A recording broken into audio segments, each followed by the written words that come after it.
तर दुसरीकडे मवियातून एकच व्यक्ती ही राज्यसभेवर जाणार होती. कुणाचं नाव समोर आलेलं आहे ती सुद्धा बातमी पाहूयात.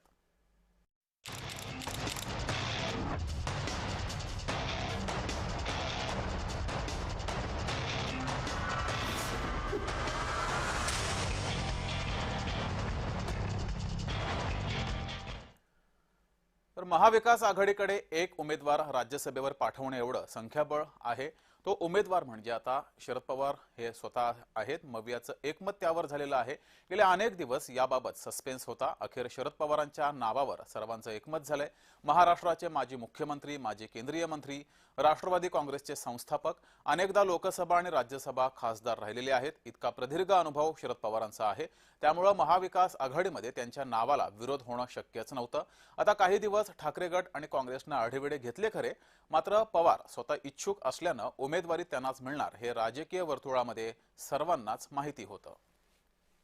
त्यामुळे शरद पवार यांच्या नावाची अधिकृत घोषणा करण्यात आली आहे.